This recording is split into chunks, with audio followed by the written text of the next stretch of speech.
John Wayne Gacy nació el 17 de marzo de 1942 en Chicago, Illinois. Conocido también como Pogo el payaso o el payaso asesino, fue un asesino en serie y agresor sexual estadounidense, que violó y mató a por lo menos 33 hombres jóvenes, en su mayoría menores entre 1972 y 1978. De sus 33 víctimas admitidas, 26 fueron enterradas en el semisótano de su propia casa, 3 en diferentes lugares de la casa, y otras 4 fueron lanzadas a un río cercano. Se le llamó el payaso asesino, porque hacía servicios sociales en desfiles y fiestas para niños vestido de payaso, donde se hacía llamar Pogo el payaso, personaje que creó él mismo. Pero ¿quién fue Pogo el payaso o John Wayne Gacy? Fue el único hijo varón y el segundo de 3 hijos de John Stanley Gacy, quien era maquinista, y de Marion Elaine, quien era ama de casa. Desde muy pequeño, sufrió de obesidad.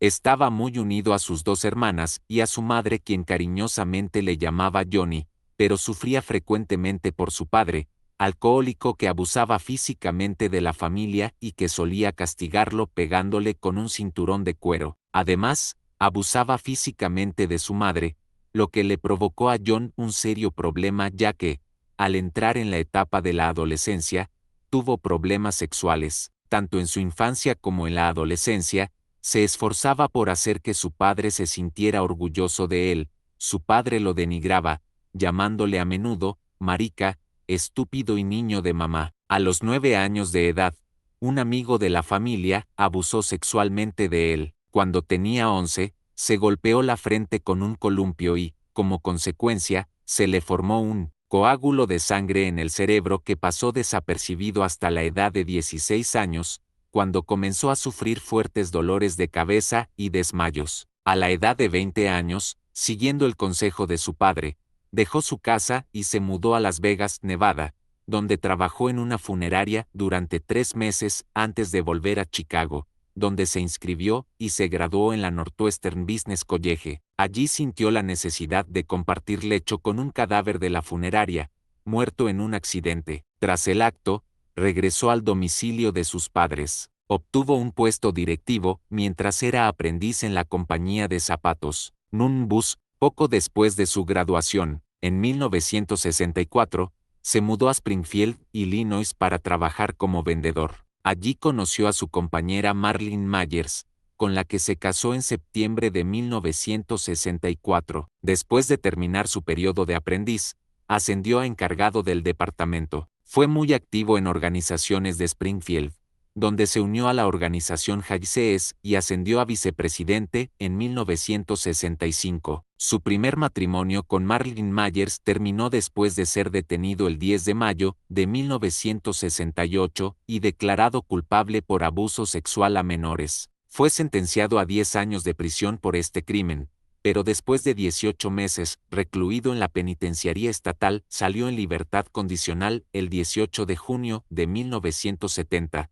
Debido a su buen comportamiento. Después de abandonar la cárcel, se mudó nuevamente a Illinois, donde ocultó su registro criminal con éxito, hasta que la policía comenzó a investigarlo por los asesinatos posteriores. Desde que fue sentenciado en 1968, no pudo volver a ver nunca a su primera mujer ni a su hija biológica. Tampoco volvió a ver a su padre, pues murió el 25 de diciembre de 1969 de cirrosis hepática tras ingresar en el hospital el 17 de diciembre. Gacy no fue informado de su fallecimiento hasta después del funeral. En 1971, compró una casa en una zona anónima de Norwood Park Township. Allí estableció su propio negocio, dedicado a la construcción, PDM Contracting. La casa en la que residía fue demolida el 3 de mayo de 1979 y en 1982 se construyó otra en su lugar. Se casó por segunda vez el 1 de julio de 1972 con Carol Hoff,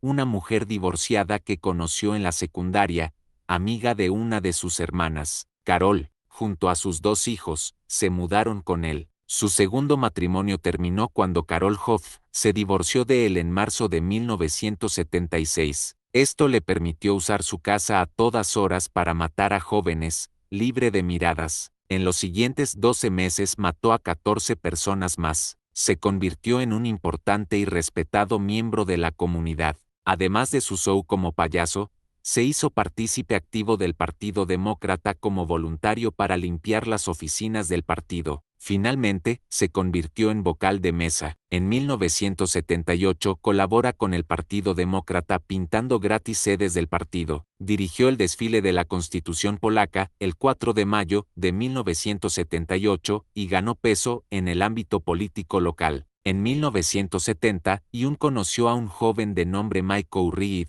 que fue contratado por Gacy para su empresa, a cambio de alojamiento y sexo. Gacy lo golpeó con un martillo en la cabeza y el chico pudo escapar al día siguiente. 1972 recogió a un chico de 15 años, Timothy McCoy. Al día siguiente, lo mató a puñaladas en su propio domicilio y lo enterró bajo su casa, siendo el primer asesinato confeso de Gacy. Esto causaba malos olores y atraía moscas a su casa. En 1975, Carol Hoff ya sospechaba sobre las ausencias nocturnas de su marido, no eran por trabajo, sino para mantener relaciones sexuales con adolescentes en el sótano de su casa. Nunca imaginó los crímenes que allí mismo se cometían. El 29 de julio de 1975, John Butkovich, de 16 años, fue violado y estrangulado, tras una pausa delictiva de más de 3 años. El posterior divorcio de Gacy, en marzo de 1976, le permitió tener más tiempo y más espacio para sus actividades delictivas, iniciando una dramática escalada de crímenes a un ritmo de 1 cada 3 o 4 semanas. En 1978, y tras asesinar a Timothy O'Rourke, de 20 años, tuvo que abandonar el cadáver en una zona fluvial del río Illinois, a unos 80 kilómetros al sur de Chicago, ya que no cabían más cadáveres enterrados en la casa. El cadáver apareció con ropa interior metida a presión en su garganta. El 12 de noviembre apareció un segundo cuerpo, apenas a 5 kilómetros del anterior, en el mismo río. El cadáver fue identificado como Frank Landinghi, un traficante de poca monta y chapero que vivía en la calle. Presentaba, como el anterior, lencería encajada en la garganta de la víctima. Nadie sospechó de Gacy, hasta el 12 de diciembre de 1978, cuando fue investigado después de la desaparición del adolescente de 15 años, Robert Piest, a quien su compañera de trabajo vio por última vez camino a una entrevista de trabajo en casa de Gacy. Un registro en casa de John, en Norwood Park, reveló diversos artículos relacionados con otras desapariciones. Curiosamente fue arrestado días más tarde por tráfico de drogas. El 22 de diciembre de 1978, Gacy acudió a sus abogados y confesó sus crímenes, harto de la constante vigilancia policial. Llegó incluso a decir que eran sus escoltas e invitarlos a su casa. Declaró haber asesinado por primera vez en 1972. Cuando al clavar el cuchillo en el cuerpo de un joven y ver cómo la sangre brotaba del cuerpo, sintió una sensación de excitación y esto comenzó a gustarle. También confesó haber matado a 33 individuos e indicó la ubicación de 29 de los cuerpos a la policía. Estaban enterrados en su propiedad.